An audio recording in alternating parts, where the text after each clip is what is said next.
Olá, está no ar o Clipping Eletrônico e hoje o assunto afeta não somente as pessoas, mas o planeta, especialmente a vida marinha.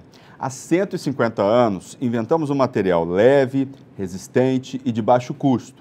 Hoje, esse material milagroso ajuda a manter corações em funcionamento, faz parte da estrutura de aviões, mas também é um dos maiores responsáveis pela poluição dos mares. Estamos falando do plástico, que demora mais de 450 anos para se decompor no meio ambiente. E quando vai parar nos mares, é engolido por peixes, baleias, tartarugas e outros tipos de vida marinha. Muitos morrem, provocando desequilíbrio ambiental. Para discutir as formas de minimizar o descarte do plástico nos oceanos, recebemos no programa de hoje o consultor técnico do Instituto Ecosurf, João Malavolta, o presidente do Instituto Socioambiental dos Plásticos, o Plastivida, Miguel Baiense, e o coordenador da Câmara de Reciclagem da Abiplast, a Associação Brasileira da Indústria do Plástico, Ricardo Ajaj. Muito obrigado pela presença de todos vocês. E você que está em casa também pode participar do debate com a gente. Envie sua pergunta em nossa transmissão ao vivo no facebook.com/Câmara São Paulo. Você também pode ligar para o telefone 011 3396 4944. Pessoal, todos os anos, aí, cerca de 8 milhões de toneladas de plástico acabam nos oceanos. 40% desse material foi usado apenas uma única vez e depois jogado fora. E a gente vai começar o programa de hoje dando um panorama mundial, né? Dados da campanha Mares Limpos da ONU, Meio Ambiente, apontam que em 30 anos haverá mais plástico do que peixes nos oceanos, isso em quilos. Como é que os senhores analisam essa estimativa alarmante aí, né? A gente vai ter mais plástico nos oceanos do que peixe em quilos, em toneladas? Como é que vai ser isso, gente? Bom, o primeiro ponto que eu entendo que nós temos que trazer à luz da discussão é o conhecimento técnico-científico, Luciano. Você bem abriu o programa informando os benefícios dos plásticos.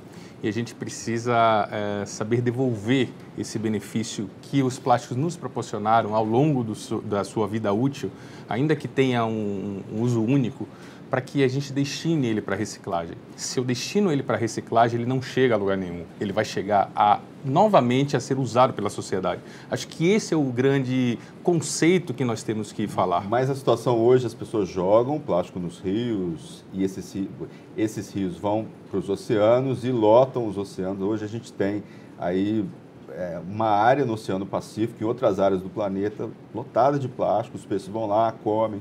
Como é que a gente faz para resolver isso no curto e médio prazo? No curto prazo, a gente precisa trabalhar a reciclagem.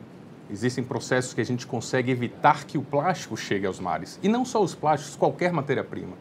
Você falava da campanha da ONU e há um vídeo em que a ONU divulga a odisseia de uma garrafa PET. E a pessoa, ao consumir a água potável, ela simplesmente joga para trás essa garrafa. E ela começa com os ventos, cai nos rios, vai parar nos mares, se fragmenta, o peixe come o microplástico e aí, ao final do vídeo, a pessoa está comendo o peixe com os plásticos. O que está errado nesse processo? Na nossa ótica, o que está errado é a atitude equivocada do cidadão jogando lixo em qualquer lugar. Nós precisamos que o cidadão participe de processos de educação, nós precisamos que os legisladores trabalhem a questão da coleta seletiva, que as cidades ofereçam coleta seletiva para esses cidadãos e que a indústria esteja cada vez mais preparada para reciclar. Dessa forma, você fecha o ciclo e você tem o que se chama de economia circular e o plástico volta a oferecer os benefícios à sociedade. João Malavolta, fala um pouco para a gente do seu trabalho lá no Instituto Ecosurf, né, que é aqui no litoral de São Paulo, não é isso? E fala um pouco sobre essa questão aí que eu coloquei para vocês. Eu corroboro em partes com a visão do Miguel, de você pegar esse cenário unindo todas essas pontas, mas a gente sabe da dificuldade que a gente tem hoje e de incapacidades institucionais de montar um arranjo com esse aporte para um plano ambicioso dessa maneira no curto prazo. Então, a gente, se tratando de Brasil, a gente sabe de todas as dificuldades que a gente enfrenta do ponto de vista de você dialogar com o parlamento, do ponto de vista de você dialogar com a indústria e do ponto de vista de você fazer um trabalho de educação que seja significativo e efetivo para a mudança de comportamento das pessoas. Posto isso, Eu entendo que a gente tem que começar a pensar uma ideia de diminuir a geração de consumo de produtos, logo você diminui a geração de resíduos, e aquilo que você não consegue diminuir a geração, você encaminha para a reciclagem. Hoje, quando você fala do problema desses 8 milhões de toneladas de plástico que chegam nos oceanos todos os anos, 40% foram utilizados apenas uma vez, isso tudo foi anunciado no final de 2015, no Fórum Mundial Econômico em Davos, na Suíça, a partir de um relatório da Fundação Ellen MacArthur, que ela trouxe uma experiência de 30 anos de um programa chamado Ocean Conservancy, de limpeza de praia dessa organização, onde eles identificaram que a quantidade de resíduo depositado no ambiente costeiro e marinho, dentro da produção de plástico anual, que só aumenta, chegaria nesses números que em 2050 haveria mais plástico que peixe em massa, ou seja, em peso depositado nos oceanos. O meu trabalho está na outra ponta. A gente está no diálogo direto com as comunidades na beira da praia. O Instituto EcoSurf ele trabalha num viés de políticas públicas, de sensibilização e educação ambiental para o combate à poluição, principalmente o lixo no mar. E ali a gente já evidenciou, através de pesquisas, através dos próprios mutirões de limpeza de praia. Qualquer cidadão que nos esteja assistindo, experimenta estar um dia na praia e olhar ao seu redor a quantidade de plástico de uso único, de plástico descartável que você vai ver depositado na areia. Quando a gente fala dos benefícios do plástico, ele é inegável. Porém, o plástico descartável, muitos dos produtos que vêm com plástico descartável são simplesmente, facilmente recusáveis. Então, esse é o ponto que a gente tem que trabalhar. Eu estava conversando ali, antes de entrar para a entrevista, com o Ricardo, e a gente fala do passivo ambiental que existe desse plástico depositado em ambientes naturais. Então a gente tem um desenho de um cenário que eu entendo que é viável quando a gente pensar no médio e longo prazo, de articular atores para resolver o problema da geração e descarte de resíduo, mas o passivo ele já é muito grande. E esse passivo é o microplástico, que, como o Miguel bem coloca, já está sendo ingerido pelas pessoas a partir do consumo de organismos marinhos. Ricardo, apenas 18% do plástico utilizado no mundo é reciclado. É um número bem pequeno ainda. O que a associação pode fazer no Brasil para a gente educar a população? Ou então, que tipo de campanha é possível fazer? O que a indústria de reciclagem pode fazer para aumentar e muito essa quantidade de reciclagem de plástico? Bom, primeiro, boa tarde a todos. A indústria da reciclagem, que é uma câmara dentro da ABPLAST, que é a Associação Brasileira da Indústria do Plástico, tem trabalhado nos últimos 7 anos no desenvolvimento de ações que visem a minimizar todos esses impactos que foram falados até aqui pelo Miguel e pelo João. Nós estamos trabalhando, primeiro, na redução, com as grandes empresas, na redução dos pesos das embalagens. Estamos trabalhando no design ecológico, no ecodesign, para estimular uma economia circular, que essa embalagem, quando ela nascer, já se saiba qual vai ser o final da vida dela e como ela vai voltar para o consumo. Você falou que 18% das embalagens do mundo são apenas recicladas. No Brasil, nós já estamos com 25,5% dessa... Nosso índice hoje é 25,5%. Mas ainda é pouco, Ricardo. Não estamos dizendo que é muito. Estamos dizendo que estamos trabalhando 25,5%. Nossos compromissos agora com a coalizão são mais ambiciosos. Estamos fazendo um acordo de mais 5 anos. Vamos reciclar mais e por segmento, agora vai ser computado por segmento. Vocês têm uma previsão nos próximos anos? Qual vai ser essa percentagem? Está em negociação agora com o governo federal, com o Ministério do Meio Ambiente, essas novas metas. E a indústria hoje já está consciente, toda a indústria, quando eu falo agora toda a indústria, da petroquímica ao reciclador. A ABPLAST também fez uma ação recente, nós chamamos de rede, onde reunimos da petroquímica, os grandes end users, que são os consumidores de embalagens, os grandes transformadores que estão dentro da ABPLAST, os grandes distribuidores, os recicladores, as cooperativas e os sistemas de logística reversa e os recicladores. Porque é um problema que tem que ser resolvido com a mão de todos. Não é um problema simples. Temos o passivo, como o João já colocou, mas temos que atuar imediatamente na solução hoje, para não gerar mais passivo. Depois nós temos que cuidar do passivo. Agora, hoje as ações são contundentes, a indústria está focada na diminuição dos impactos ambientais que as embalagens têm causado com essas ações. Reduzir, reutilizar e reciclar. Esses são os 3 R's que a gente tem como nossa filosofia hoje de trabalho. Como que hoje a população que está em casa assistindo a gente pode fazer para mudar os seus hábitos? Eu quero entrar nessa história, não quero poluir os mares e tal. O que a pessoa pode fazer? Buscar um ecoponto, ela pode tomar mais cuidado com sacolas, não consumir sacolas plásticas no mercado. O que dá para fazer? Olha, a Abiplast também, uma das ações nossas desse período, vocês têm um site hoje que é Plástico Reciclado, que nós temos mais de 2.000 ecopontos no Brasil, em 60 cidades, onde você dentro de casa entra nesse app ou no seu celular, e encontra o PEV mais próximo da sua residência, onde você pode depositar as embalagens recicláveis. Repete para a gente. Plástico reciclado. Só digitar lá na loja virtual do Android ou do app. Você baixa esse sistema e, na sua casa, se você permitir que ele localize, ele já vai localizar os PEVs mais próximos da sua residência. Essa é uma outra ação que a Abiplast já implantou junto com a indústria do plástico. Então, a ação mais prática que o consumidor que nos está ouvindo ou que está em casa hoje é selecionar o úmido do seco, que já é um grande passo. Se ele selecionou o reciclável, esse reciclável direcionar a um PEV ou uma cooperativa que possa fazer o uso desse material. Tá certo, a gente está só começando o programa, a gente vai continuar falando sobre esse assunto, como é que a população pode ajudar, e a gente volta a esse assunto já já. Vamos para o rápido intervalo.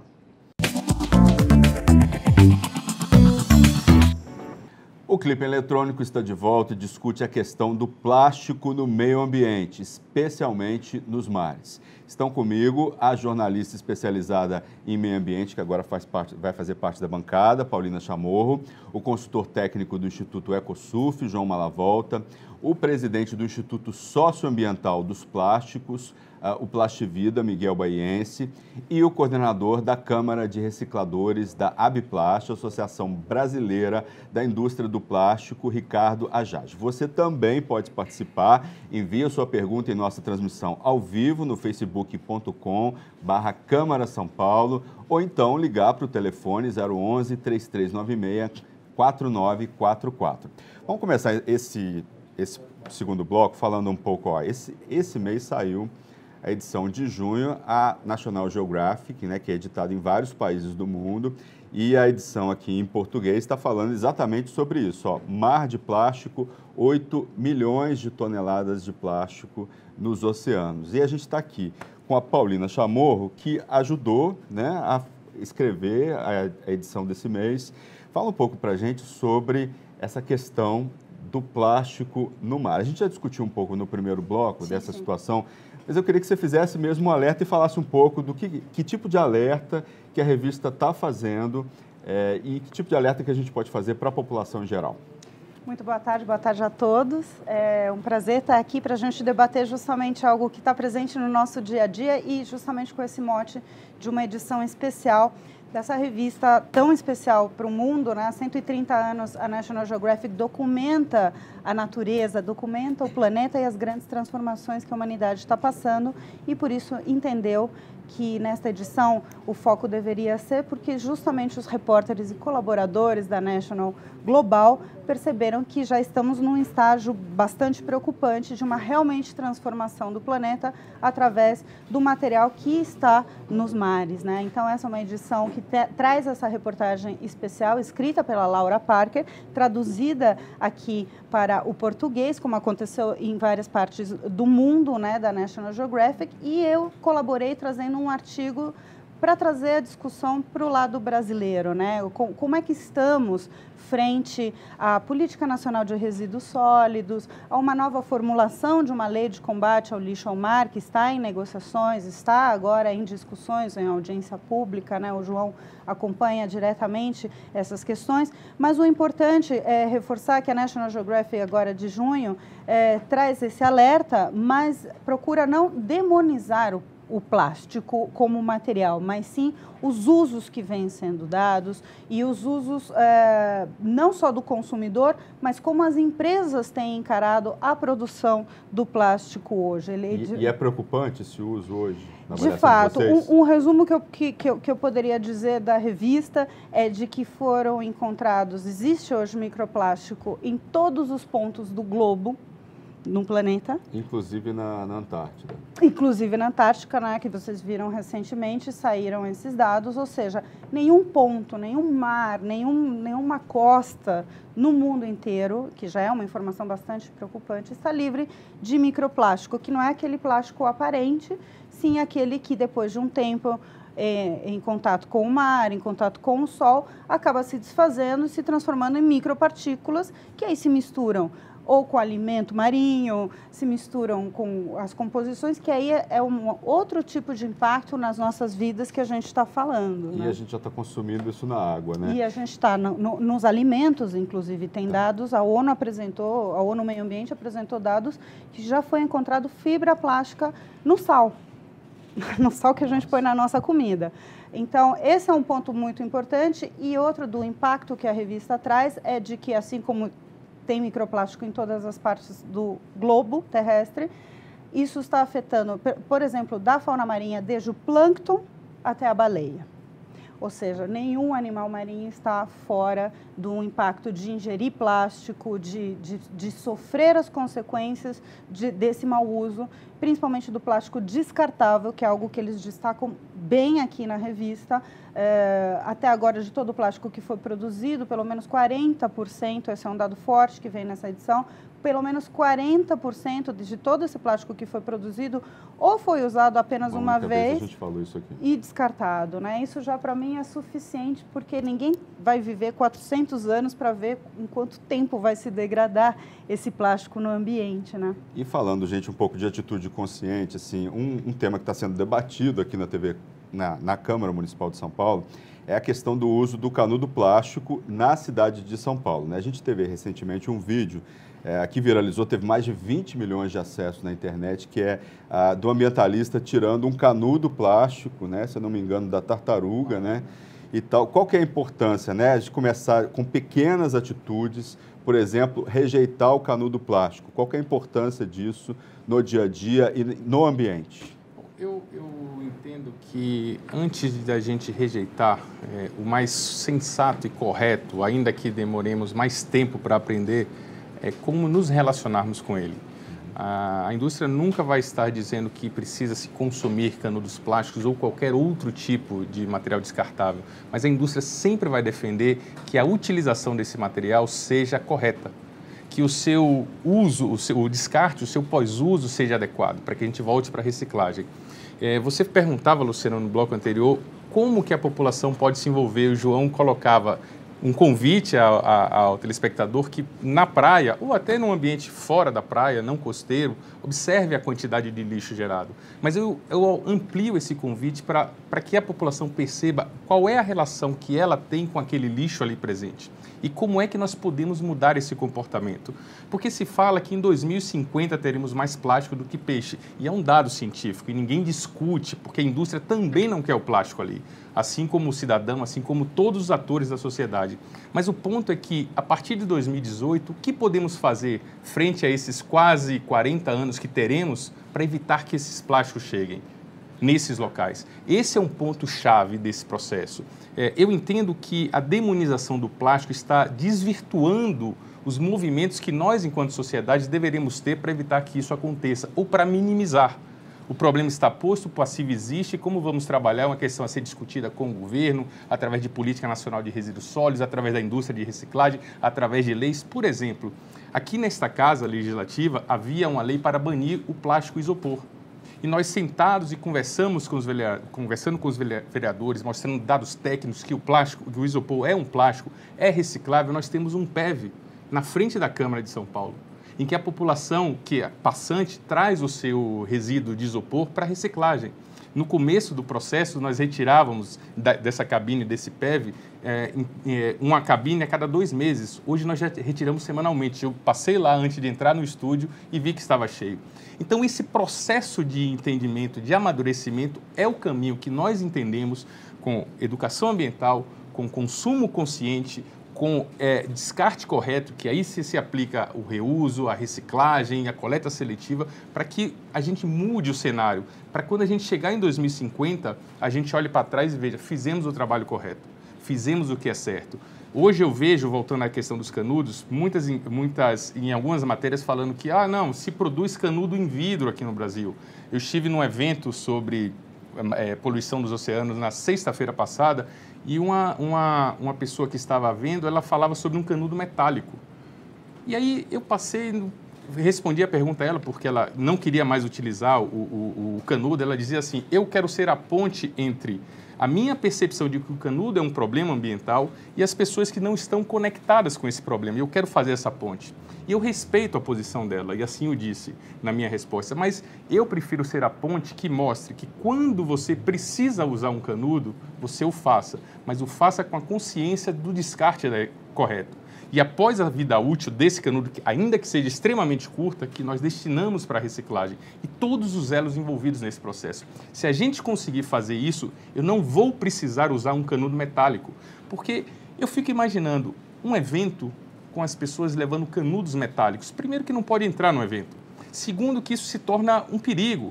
Então, a gente precisa saber se relacionar com o produto. Não importa se ele é metal, se ele é plástico, se ele é de papel, papelão, se ele é biodegradável ou não. Acho que esse conceito tem que ser maior, tem que envolver conhecimento científico e educação ambiental. João, vamos falar um pouco sobre poluição aqui no Brasil. Você que está ali no litoral de São Paulo e tal, com o Instituto Ecosurf, o que você presencia lá, assim, de falta de consciência da população? Quais são os resultados dessa poluição nos rios brasileiros que chegam, por exemplo, até o litoral do estado de São Paulo e o litoral brasileiro? A gente tem um litoral de mais de 8 mil quilômetros. Eu acho que a gente sempre tem que fazer esse debate sobre a poluição nos oceanos a partir de uma perspectiva da bacia hidrográfica, porque tudo que acontece no rio acaba chegando no mar.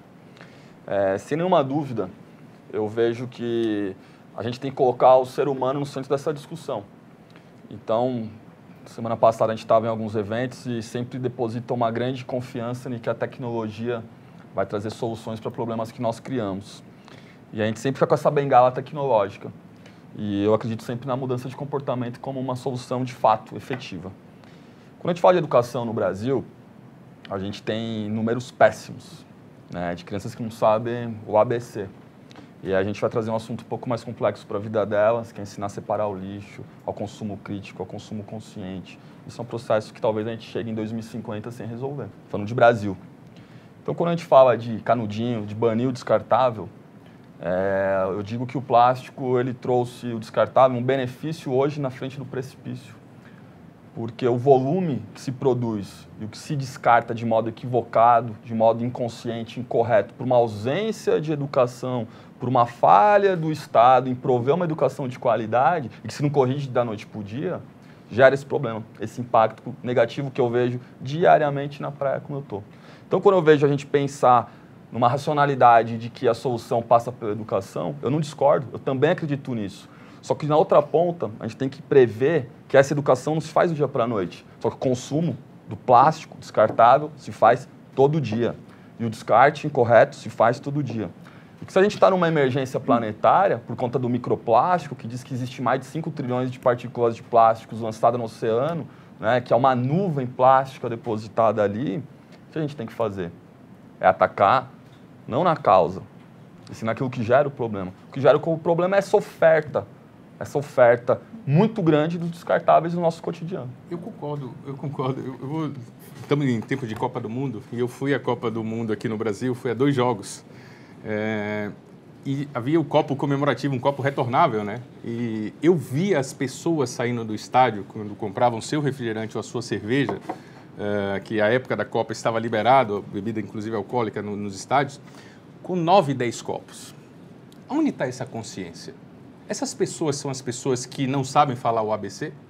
Ou são pessoas que consomem por excesso para ter um souvenir da Copa? E por que a organização da Copa não deu um copo por pessoa? Eu estive na festa do Rei da Holanda há 2 anos atrás, em que nos canais da Holanda, para quem conhece Amsterdã, em cada esquina tinha uma barraca de música, todo mundo dançando, o país em festa, e você tinha as tendas de cerveja. E você pegava um copo de uso único, um copo descartável desse comum que as pessoas tendem a querer banir por argumentar que ele é um problema, e você pagava 3 euros. Eu paguei 3 euros num chopp.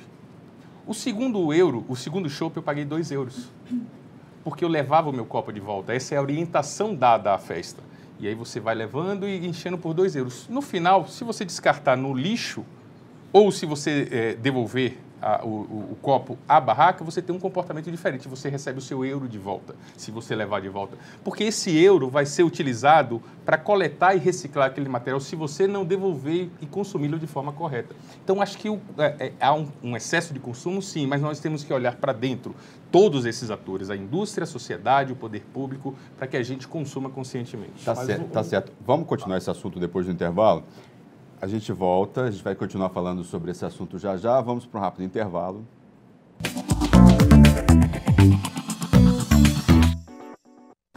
O Clipe Eletrônico está de volta e discute a questão do plástico no meio ambiente, especialmente nos mares. Estão comigo a jornalista especializada em meio ambiente, Paulina Chamorro, o consultor técnico do Instituto Ecosurf, João Malavolta, o presidente do Instituto Socioambiental dos Plásticos, Plastivida, Miguel Baiense, e o coordenador da Câmara de Recicladores da Abiplast, Associação Brasileira da Indústria do Plástico, Ricardo Ajage. Você também pode participar, envie a sua pergunta na nossa transmissão ao vivo, facebook.com/Câmara São Paulo, ou então ligar para o telefone 11 3396 4944. Eu queria começar uma discussão agora nesse intervalo, aproveitar o Ricardo aqui da Associação de Reciclagem, falar um pouco o seguinte: a população pode pressionar por leis, as leis adiantam, né? Adianta você legislar em relação a isso? A gente teve aí recentemente uma lei aprovada no Rio de Janeiro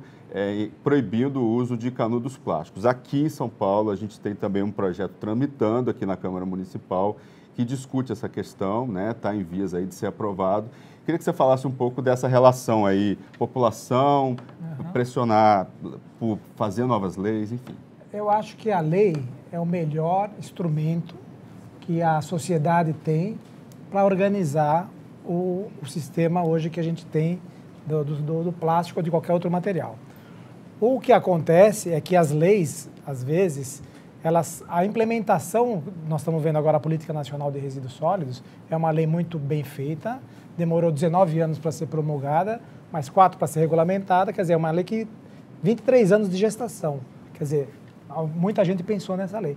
Agora, a implementação, que deveria ser dada em 4 anos, já foi para 8, já vai para 12, e aí os municípios cada vez alegam não terem condições de implementar as suas coletas seletivas, seus processos de logística reversa. Então, é assim, a lei existe para ser cumprida, mas ela não é totalmente cumprida. Então, o cidadão participou dessa lei,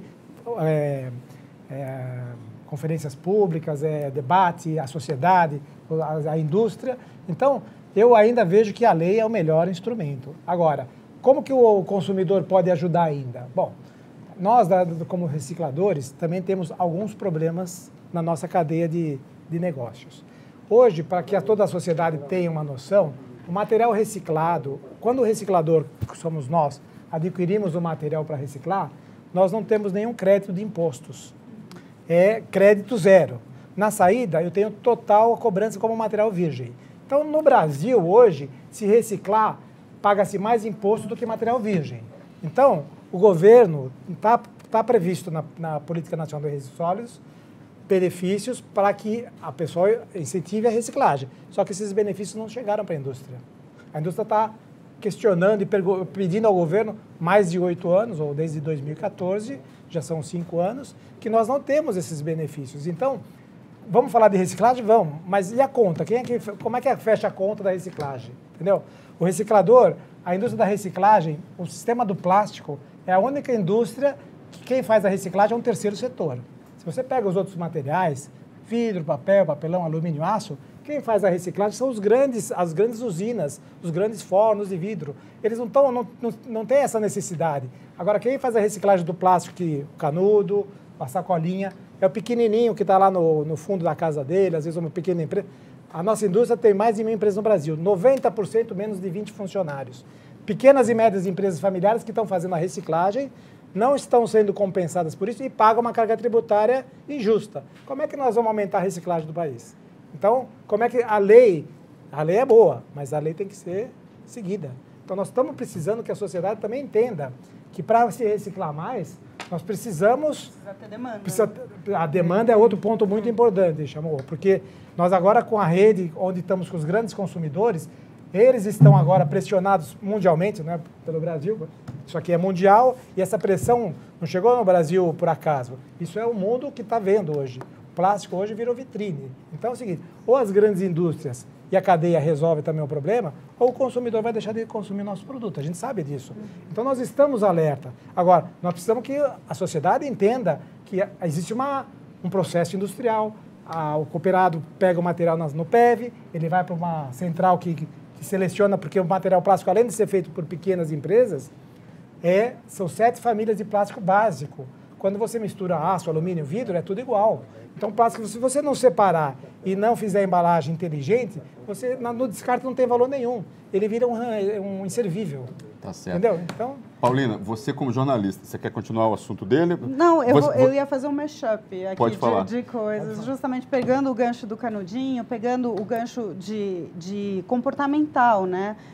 E agora eu estou falando como Paulina chamou, jornalista especialista, não sobre essa edição da National Geographic. Há pelo menos 20 anos eu acompanho o tema e nos últimos 10 eu coordenava o projeto Pintou Limpeza na Rádio Dourado, que era justamente de informações de educação ambiental para a população. Então lá a gente pôde sentir o drama da questão da informação e da educação ambiental.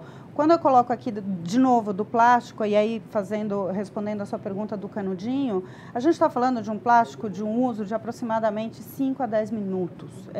De segundos, Paulinho, de segundos. O uso, dependendo da pessoa, né? Aí entra a sacolinha, a colherzinha de café, o canudinho plástico que eu ponho junto no mesmo rol, que são esses que estão no nosso dia a dia, que a gente chega a consumir 10, 20 por dia, sem prestar atenção, porque justamente está na nossa rotina. E é esse plástico que é o que está sendo mais encontrado lá no final, nas praias, onde fazem a limpeza, tampinha. É o plástico que justamente não foi direcionado e que se você pensar bem no pré-consumo, talvez você nem precisaria ter pedido aquele canudinho, né? Mas isso já está tão naturalizado, já está tão naturalizado, então, por isso que eu acho muito simbólico ter trazido e que existe um projeto de lei aqui na casa com relação ao canudinho. Acho que ele vai servir como uma porta de entrada para a gente discutir os plásticos que, de repente, a gente não precisaria consumir, né?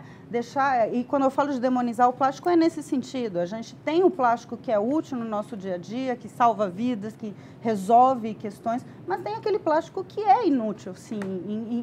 Se existem alternativas duráveis, por que você vai usar uma que você não tem nem como rastrear a cadeia dele, né? Essa é a sua responsabilidade enquanto consumidor. A cidade de São Paulo tem, de varrição, não sei se vocês sabiam, por dia, 4 milhões de toneladas de lixo. Isso é gente que joga lixo. Quanto que é plástico? 4 mil toneladas. Não sei. Ideia? Não. 4 mil toneladas, perdão. De varrição, só do sistema de varrição das ruas. É lixo que a pessoa pega, joga fora, não dá o destino correto. Essa é a realidade. E cerca de 60% é resíduo orgânico. Resto de comida. Exato. Não está relacionado a qualquer matéria-prima. A gente está falando de comportamento, exatamente, né? Exatamente. De um comportamento da relação das pessoas com os resíduos, né? Colocando nesse sentido. O Brasil, 80 milhões, aí sim, milhões de toneladas de lixo por ano. Não. E, sei lá, por 80 milhões de lixo geral por ano. E nem 3 disso por cento. São Paulo gera 18 mil toneladas de lixo por dia. Gente, e a gente tem uma solução ao plástico? Para a gente encerrar, a gente está terminando já o programa. O que a gente... existe alguma coisa que a gente pode substituir? A atitude consciente é essa forma de substituir o plástico? A indústria vislumbra algum futuro aí da não utilização do plástico? Quais são as alternativas ao plástico no mundo de hoje? Posso falar? Bom, a nossa posição, até o Miguel depois pode... é o uso consciente e tentar usar o menos plástico possível dentro do que a embalagem necessite para fazer o transporte, armazenamento e levar até o consumidor aquele produto com qualidade. Mas a gente não tem alternativas ainda. Não tem. A indústria está trabalhando nessas alternativas, mas não é uma coisa simples. A gente sabe que é um desafio para a sociedade, é um desafio para toda a cadeia, e todo mundo está trabalhando. E como vocês estão falando bastante do canudinho, eu acho que o maior efeito é o consumo consciente. Tá certo, gente. O assunto é muito amplo, a gente passaria horas aqui discutindo, mas nosso tempo, infelizmente, acabou. Obrigado pela presença de vocês. Obrigado. Bem, e a gente encerra mais uma edição aí do Clipping Eletrônico. A gente espera vocês na próxima semana, discutindo um outro assunto de grande relevância aí para a sociedade. TV Câmara, a política da cidade passa por aqui.